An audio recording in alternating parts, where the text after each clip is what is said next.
ಏನಾಯ್ತಪ್ಪ court case? ಇನ್ನೇನಾಗತ್ತಮ್ಮ ಇಷ್ಟು ಬೇಗ? ಮತ್ತೆ ಅಡ್ಜನ್ ಆಯ್ತು.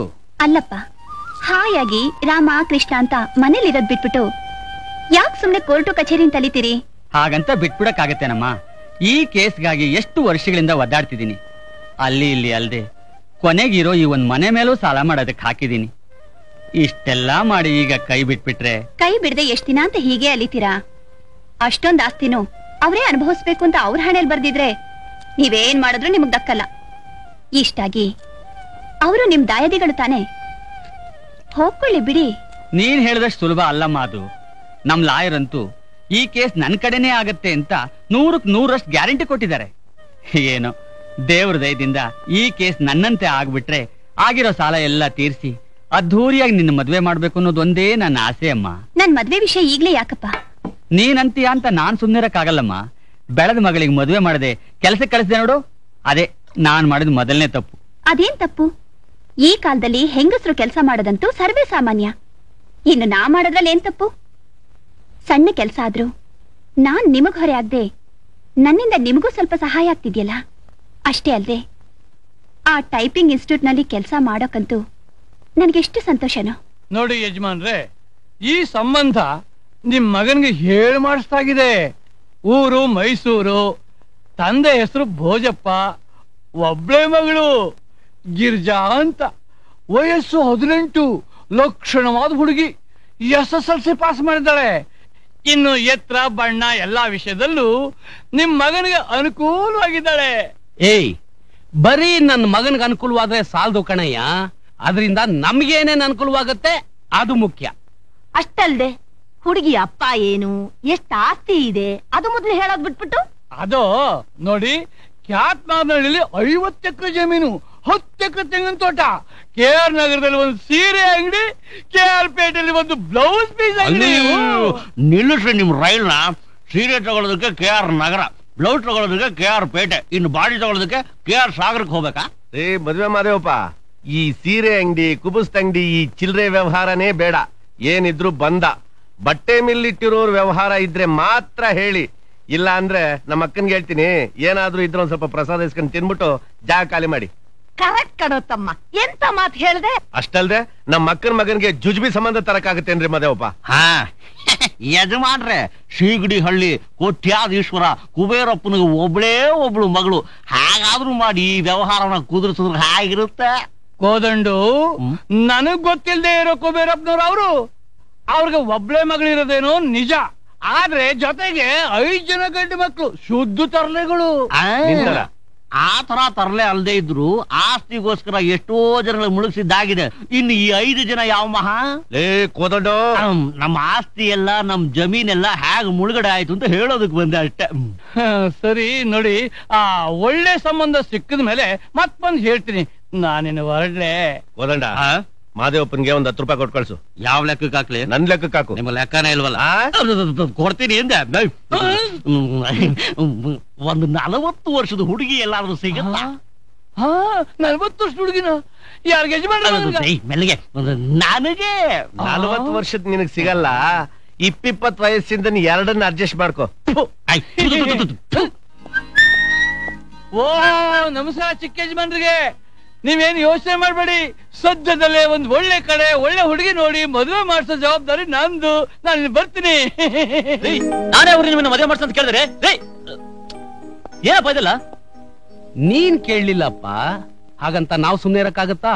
ವಯಸ್ಸಿಗೆ ಬಂದಿದ್ಯಾ, ಎಲ್ಲಾ ರೀತಿಯಲ್ಲೂ ಅನುಕೂಲವಾಗಿರುವಂತ ಒಂದು ಹುಡುಗಿನ ತಂದು ಮದುವೆ ಮಾಡ್ಬಿಟ್ರೆ ನಮ್ ಜವಾಬ್ದಾರಿ ಅರ್ಧ ಕಳೆದಾಗೆ. ನನಗೆ ಈಗ್ಲೇ ಯಾಕೆ ಮದುವೆ?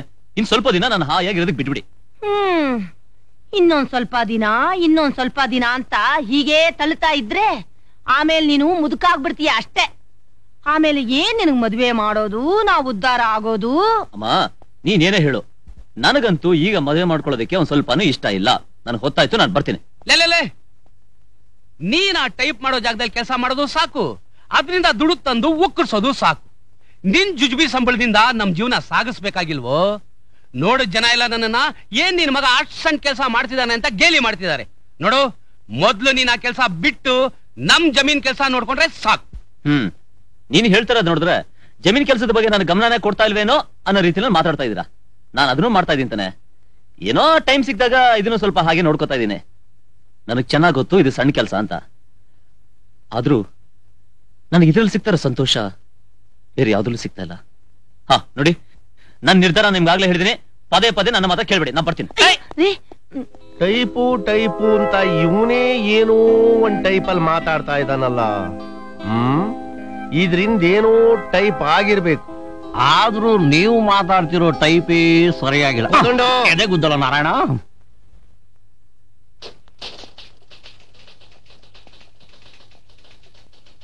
ಡಬಲ್ ಸ್ಪೇಸ್ ಇಟ್ಕೊಂಡಿರಿ. ಪ್ರಕಾಶ್, ಕೀಬೋರ್ಡ್ ನೋಡಿದ್ರೆ ಹೊಡಿಬೇಕು.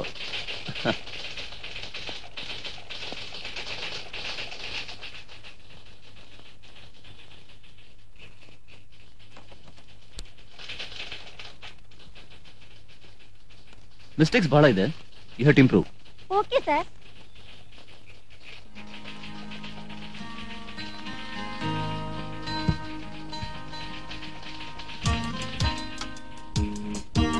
ಯಾಕಿಷ್ಟು ಲೇಟು?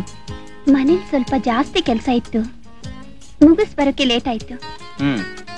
ನಿನಗೇನು ಏನು ಯೋಚನೆ ಮಾಡಿದ್ರೆ ಆರಾಮಾಗಿ ಲೇಟ್ ಆಗಿ ಬರ್ತೀಯಾ? ಆದ್ರೆ ನಾನು ನಿನಗೋಸ್ಕರ ಇಲ್ಲಿ ಬೇಗ ಬಂದು ಕಾಯ್ತಾ ಇದೀನಲ್ಲ, ನನ್ ಪಾಡೇನಾಗ್ಬೇಕು? ಇಷ್ಟಪಟ್ಟವ್ರಿಗೋಸ್ಕರ ಸ್ವಲ್ಪ ಹೊತ್ತು ಕಾಯೋದ್ರಲ್ಲೂ ಸುಖ ಇರುತ್ತಂತೆ. ಏನಮ್ಮ? Good morning sir. Good morning. Good morning. Lakshmi, ಆ ಬ್ಯಾಚ್ ನಲ್ಲಿ ಇಬ್ರು ಹೊಸಬ್ರಿದ್ದಾರೆ, ಸ್ವಲ್ಪ ನೋಡ್ಕೊಳಮ್ಮ. Okay sir. ಎಲ್ಗೊಟ್ಟೆ? ಈಗ ತಾನೇ ಪ್ರಿನ್ಸಿಪಲ್ ಹೇಳಿಲ್ವಾ? ಆ ಕೆಲಸನ ನೀನ್ ಬರಕ್ ಮುಂಚೆ ನಾನು ಆಗ್ಲೇ ಮಾಡಿ ಮುಗಿಸಿದೀನಿ. ಅದ್ರ ಬಗ್ಗೆ ನೀನ್ ಏನು ಯೋಚನೆ ಮಾಡ್ಬೇಕಾದಿಲ್ಲ. ಸ್ವಲ್ಪ ನನ್ನ ಬಗ್ಗೆ ಯೋಚನೆ ಮಾಡು. ನೋಡಿ ಗೋವಿಂದಪ್ಪನವರೇ, ಈ ಲಾಯರ್ ತಿಮ್ಮಯ್ಯನ್ ನಂಬಿದ್ರೆ ಆ ತಿರುಪತಿ ತಿಮ್ಮಪ್ಪನ್ ನಂಬದ ಹಾಗೆ ನಿಮ್ಮನ್ ಖಾಲಿ ಹಾಗೆ ಕೈ ಬಿಡೋದಿಲ್ಲ. ನಾ ಇದುವರೆಗೂ ಯಾವ ಕೇಸಲ್ಲೂ ಸೋತಿದ್ದಿಲ್ಲ. ಅದರಲ್ಲೂ ನಿಮ್ ಕೇಸು ಇಷ್ಟೊಂದು ಅನುಕೂಲವಾಗಿರ್ಬೇಕಾದ್ರೆ ಸೋಲಿನ ಮಾತೇ ಇಲ್ಲ. ನಿಮ್ಮ ಆ 500 ಎಕರೆ ಜಮೀನಲ್ಲಿ 1 ಸೆಂಟಿಮೀಟರ್ ಕಡಿಮೆ ಆಗದ ಹಾಗೆ ಎಲ್ಲ ನಿಮ್ಗೆ ಬರೋ ಹಾಗೆ ಮಾಡ್ತೀನಿ. ಇನ್ನೊಂದು ಹೀರಿಂಗ್ ಇದೆ, ಅದ್ರಲ್ಲಿ ವಿಟ್ನೆಸ್ ನಿಜ ಆಗೋಗ್ಬಿಟ್ರೆ ನೆಕ್ಸ್ಟ್ ಸೀದಾ ಜಡ್ಜ್ಮೆಂಟ್. ಅದು ನಿಮ್ ಕಡೆಗೇನೆ, ಧೈರ್ಯವಾಗಿರಿ. ಅಲ್ಲ, ಒಂದ್ ಹೀರಿಂಗು ಅಂತ ಎಷ್ಟು ವರ್ಷಗಳಾಗೋದ್ವು? ನೋಡಿ, ಕೋರ್ಟ್ ವ್ಯವಹಾರ ಅಂದ್ರೆ ಅದು ಹೀಗೇನೆ, ವರ್ಷಗಟ್ಲೆ ಆಗತ್ತೆ. ಅದಕ್ಕೆ ನೀವು ಬೇಸರ ಪಟ್ಕೋಬಾರ್ದು, ಸ್ವಲ್ಪ ಧೈರ್ಯವಾಗಿರಿ. ಆದ್ರೆ ನೆಕ್ಸ್ಟ್ ಹೀರಿಂಗ್ ಮಾತ್ರ ಲಾಸ್ಟ್ ಹೀರಿಂಗ್, ಅದಾದ್ಮೇಲೆ ಸೀದಾ ಜಡ್ಜ್ಮೆಂಟ್. ಅದ್ರ ಬಗ್ಗೆ ಬೇಕಾದ್ರೆ ನಾ ಭರವಸೆ ಕೊಡ್ತೀನಿ. ಏನೋ ಸ್ವಾಮಿ, ನನಗೊಂದು ಅರ್ಥವಾಗ್ತಾ ಇಲ್ಲ. ನೋಡಿ, ನೀವ್ ಇಷ್ಟೊಂದು ಬೇಸರ ಪಟ್ಕೋಬಾರ್ದು, ಸ್ವಲ್ಪ ಧೈರ್ಯವಾಗಿರಿ, ಸಂತೋಷ ಹೊರಟು ಬನ್ನಿ. ನೋಡಿ, ಅಂದಾಗೆ ನಿಮ್ಗೇನಾದ್ರೂ ಖರ್ಚಿಗೆ ಹಣ ಬೇಕಾದ್ರೆ ಕೇಳಿ, ನಾ ಕೊಡ್ತೀನಿ. ಏನಿಲ್ಲ. ಇನ್ ಸ್ವಲ್ಪ ದಿವಸ ಹೀಗೆ ಜಡ್ಜ್ಮೆಂಟ್ ಬಂದ್ಮೇಲೆ ಜುಮ್ ಅಂತ ಕಾರಲ್ಲಿ ಹೋಗೋ ಕೋಟ್ಯಾಧೀಶ್ವರ ಆಗ್ತೀನಿ. ನಮಸ್ಕಾರ ತಿಮ್ಮಯ್ಯನವ್ರಿಗೆ. ನಮಸ್ಕಾರ. ನಾನಿನ್ ಬರ್ತೀನಿ ತಿಮ್ಮಯ್ಯನವ್ರೆ. ಹೋಗ್ಬಿಟ್ಟು ಬನ್ನಿ. ಅದ್ ಸರಿ, ಏನ್ ಇಷ್ಟು ದೂರ? ಅದು ಈಗ ಹೋದ್ನಲ್ಲ ಅವನ್ನ ಮಳ್ಳದ್ಕೆರೆ ಗೋವಿಂದಪ್ಪ ಅಲ್ವಾ? ಹೌದೌದು, ನಿಮ್ಗೆ ಗೊತ್ತಿಲ್ಲೇನು? ತಾಳಿ ಕರಿತೀನಿ. ಬಿಡಿ, ಆ ಬಿಕಾರಿ ನನ್ ಮಗನ್ನೇ ನೀವು ಕೋಟ್ಯಾಧೀಶ್ವರ ಆಯ್ತಾನೆ ಅಂದಿದ್ದು. ಏನ್ ನೋಡಕ್ ಹಾಗಿದ್ದಾರೆ ಅಂತ ಬಿಕಾರಿ ಅಂತೀರಾ? ಅಲ್ರಿ, ನೀವು ನೋಡಕ್ ಹೀಗಿದ್ದೀರಾ ಕೋಟ್ಯಾಧೀಶ್ವರ ತರ. ನಿಮ್ಮ ಹತ್ರ ಎಷ್ಟು ಜಮೀನ್ ಇರ್ಬಹುದು? ಅಫ್ಟರ್ ಆಲ್ 160 ಎಕರೆ ಜಮೀನ್ ಇರ್ಬಹುದು. ಈಗ ಸದ್ಯದ ಒಂದ್ ಕೇಸ್ ನಲ್ಲಿ ಅವ್ರಿಗೊಂದ್ 500 ಎಕರೆ ಜಮೀನ್ ಬರುತ್ತೆ. ಆಗ ನಿಮ್ಗೆ ಗೊತ್ತಾಗುತ್ತೆ ಅವ್ರು ಕೋಟ್ಯಾಧೀಶ್ವರರು ಅಲ್ವೋ ಅಂತ. ಬಾವಾ, ಅದಿರ್ಲಿ, ಏನ್ ಬಂದ್ ವಿಷಯ? ಅದೇ ನಮ್ಮೂರ್ ಪಾಪಣ್ಣನ ಮನೆಗ್ ನಾವ್ ಬೆಂಕಿ ಹಾಕಿ ಅಲ್ಲಲ್ಲ ಬೆಂಕಿ ಬಿದ್ದು ಮನೆಯವರೆಲ್ಲ ಶಿವ ಅಂತ ಶಿವನ್ ಪಾದ ಸೇರ್ಕೊಂಡ್ಬಿಟ್ರಲ್ಲ, ಅವನ್ 45 ಎಕರೆ ನೀರಾವರಿ ಜಮೀನ್ಗೆ ಯಾರು ವಾರಸ್ತಾರೆ ಇಲ್ದಂಗ ಆಗೋಗ್ಬಿಟ್ಟಿತ್ತು. ಅದ್ನ ನೀವೇ ನೋಡ್ಕೊಳ್ಳಿ ಅಂತ ಊರ್ನವರೆಲ್ಲ ಸೇರ್ಕೊಂಡು ನಮ್ ಬಾವನ್ಗೆ ಆ ಜಮೀನ ವಹಿಸಿದ್ರು. ಈಗ ಅದಕ್ಕೊಬ್ಬ ವಾರಸ್ತಾರನ್ನ ಹುಡುಕ್ಬಿಟ್ಟಿದೀವಿ. ಲೇ ಕೋದಂಡ, ಆ ಸುಬ್ರಹ್ಮಣ್ಯ ಕರ್ಕೊಂಬರಾಯ್ತಗೆ. ನೀನ್ ಅಲ್ವೇನ ಸುಬ್ರಹ್ಮಣ್ಯ? ಹೌದು ಬುದ್ಧಿ. ಸಾಹೇಬ್ರು ನಿಂತವ್ರೆ, ಅವ್ರ ಎದುರುಗಡೆ ಕೈ ಕಟ್ಕೊಂಡು ನಿಂತ್ಕೊಳ್ಳೋ ಬಡಾತಿದೆ. ವದಾಂದ್ರ ನೋಡು ಬುದ್ಧಿ, ಇವನೇ ಆ ಪಾಪಣ್ಣ ಉತ್ತರಾಧಿಕಾರಿ. ಪಾಪಣ್ಣ ಆಸ್ತಿನೆಲ್ಲ ಇವನ ಹೆಸರಿಗೆ ಬರ್ದು ರಿಜಿಸ್ಟರ್ ಮಾಡಿಸಿ ಪತ್ರ ನಮ್ ಕೈ ಕೊಟ್ಬಿಟ್ರೆ ಸಾರ್ಸಿ ಗುಡ್ಸಿ ರಂಗೋಲಿ ಹಾಕಿ ದೀಪ ಹಚ್ಚಿ ಬಿಡ್ತೀವಿ. ಅಲ್ಲ, ನೀವ್ ಯಾರನ್ನೋ ಕರ್ಕೊಂಡ್ ಬಂದು ಇವನೇ ವಾರಸ್ತಾರ ಅಂದ್ರೆ ನಾನ್ ಹೇಗ್ ನಂಬೋದು? ಅಲ್ಲ ಸ್ವಾಮಿ, ಆ ಪಾಪಿ ಪಾಪಣ್ಣ ನೆಂಟನೆಲ್ಲ ನಮ್ಸಾಯ್ತು, ಆಮೇಲೆ ಊರ್ನವ್ರನ್ನೆಲ್ಲ ನಮ್ಸಾಯ್ತು. ಇನ್ ನಿಮ್ ನಮ್ಸೋದಾರಿ ನಮಗ್ ಗೊತ್ತಿಲ್ವೇ? ಆದ್ರೆ ಇಲ್ಲಿ ಬಂದು ನಿಮ್ ಜೊತೆ ಮಾತಾಡಿದ್ದೆ ನಮ್ ತಪ್ಪು. ನಡ್ರಿ, ಮನೆಗೆ ಹೋಗಿ ಏನಾರ ತಗೊಂತಾ ನಿಧಾನವಾಗಿ ಮಾತಾಡೋಣ. ನಿಮ್ಮ ಹತ್ರ ಏನಾದ್ರೂ ಸ್ವಲ್ಪ ಯಾಮಾರಿದ್ರೆ ನಿಮಗೂ ಅಷ್ಟೇ, ಸಾರ್ಸಿ ಗುಡ್ಸಿ ರಂಗೋಲಿ ಹಾಕಿ ದೀಪ ಹಚ್ಚಿ ಬಿಡ್ತಾರ.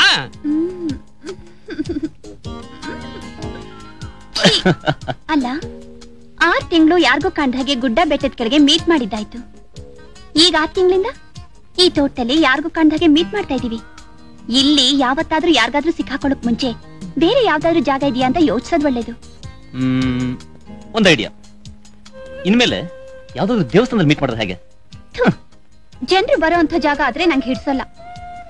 ಹೀಗೆ ಯಾರು ಬರ್ದೆ ನಾವಿಬ್ರೇ ಕೂತ್ಕೊಂಡು ಆರಾಮಾಗಿ ಮಾತಾಡುವಂತ ಜಾಗ ಆಗ್ಬೇಕು. ಅಂತ ಜಾಗ ಅಂದ್ರೆ ಒಂದೇ, ನಮ್ಮನೆ, ಅದ್ರಲ್ಲೂ ನನ್ನ ಬೆಡ್ರೂಮ್. ಅಲ್ಲಿ ಯಾರು ಬರೋದು ಇಲ್ಲ, ಯಾವ ತಂಟೆನೂ ಇರೋದಿಲ್ಲ. ಆದ್ರೆ ಅದಕ್ಕೂ ಮೊದಲು ನೀನು ಕೂತಿಗೆ ನಾನು ತಾಳಿ ಕಟ್ಬೇಕು. ಅಕಸ್ಮಾತ್ ನಮ್ಮ ಮದ್ವೆಗೆ ನಿಮ್ ಮನೆಯವ್ರು ಒಪ್ತೆ ಹೋದ್ರೆ ಸೀದಾ ಮನೆ ಬಿಟ್ಟು ಬಂದ್ಬಿಡ್ತೀನಿ. ನಾವಿಬ್ರು ಎಲ್ಲಾದ್ರೂ ದೂರ ಹೋಗಿ ಹಾಯಾಗಿರೋಣ. ನನಗಾಗಿ ನೀವಿಷ್ಟು ತ್ಯಾಗ ಮಾಡುವಂತ ಭಾಗ್ಯಶಾಲಿನ ನಾನು? ನೀನ್ ಮಾತ್ರ ಅಲ್ಲ, ನೀನನ್ನು ಪಡಿಬೇಕಾದ್ರೆ ನಾನು ಭಾಗ್ಯಶಾಲಿನೇ.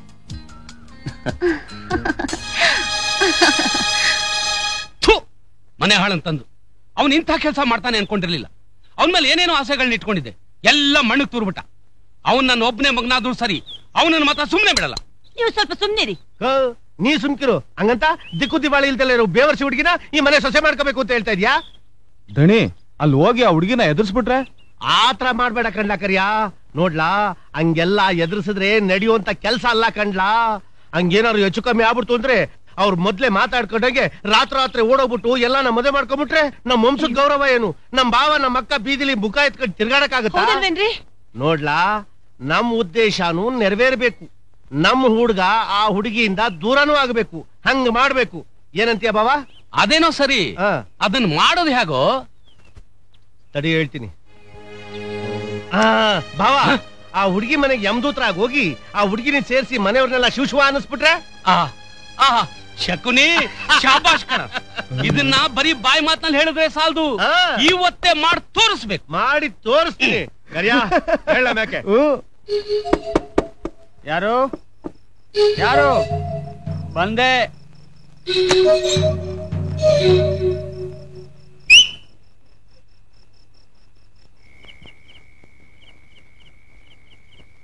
ಎಲ್ಲೇ ಇಷ್ಟೊತ್ತಾದ್ರೂ ನಿನ್ ತಮ್ಮ ಬರ್ಲಿಲ್ವಲ್ಲೇ? ಶಕುನಿ ಹೋದ್ ಕೆಲ್ಸ ಖಂಡಿತ ಮಾಡ್ಕೊಂಡೇ ಬರೋದು. ಭಾವಾ, ಭಾವಾ, ಹೊತ್ ಕೆಲ್ಸ ಏನಾಯ್ತು? ಎಂತ ಕೆಲ್ಸ ಆಗೋಗ್ಬಿಡ್ತಿದ್ ಭಾವ. ನಮ್ ಹುಡ್ಗನ್ ಬೆನ್ಬಿದ್ದಿರೋದು ಯಾವ್ದೋ ಬೇವರ್ಸಿ ಹುಡುಗಿ ಅಂತ ತಿಳ್ಕೊಂಡ್ಬಿಟ್ಟು ಅವ್ರನ್ನೆಲ್ಲ ಮುಗಿಸ್ಬಿಟ್ಟು ನಾವೇ ನಮ್ ಕೈಯಾರ ಕೈಗೆ ಬಂದಿ ತುತ್ತು ಬಾಯಿಗೆ ಬರ್ಲಿಲ್ದಾಗ ಮಾಡ್ಕೊಂಡ್ಬಿಡ್ತಾ ಇದ್ದು. ಏನೋ ನಮ್ ಅದೃಷ್ಟ ಚೆನ್ನಾಗಿತ್ತು ಕಣಕ. ಅವ್ರನ್ನೆಲ್ಲ ಏನ್ ಮಾಡಿಸ್ದಂಗ ಹಂಗೆ ಓಡ್ ಬಂದ್ಬಿಟ್ಟೆ. ನೀನ್ ಒಳ್ಳೆ ಊರ್ ಮುಳುಗೋಗ್ತಿರುವಾಗ ರಾಗ ಹಾಡ್ದಂಗಾಡಿ ಸುತ್ತಿ ಬಳಸಿ ಮಾತಾಡ್ಬೇಡ. ಅದೇನ್ ವಿಷಯ ಸೀದಾ ಬೊಗಳು. ಅದೇ ಕಡೆ ಬಾವ, ಅವತ್ ನಾವು ಲಾಯರು ತಿಮ್ಮಯ್ಯನವ್ರು ನೋಡೋಕೆ ಅಂತ ಹೋದಾಗ ಅಲ್ಗೊಬ್ಬ ಕೋಟ್ಯಾಧೀಶ್ವರ ಗೋವಿಂದಯ್ಯ ಅಂತ ಬಂದಿರ್ಲಿಲ್ವಾ? ಯಾವ ಗೋವಿಂದಯ್ಯ? ಅದೇ 500 ಎಕರೆ ನೀರಾವರಿ ಜಮೀನು. ಅವನ ಮಗಳಿಂದೇನೆ ನಮ್ ರಾಜ ಬೆನ್ ಬಿದ್ದಿರೋದು. ಏನು 500 ಎಕರೆನಾ? ಬಾವಾ, ಬಾವಾ, ಬಾವಾ,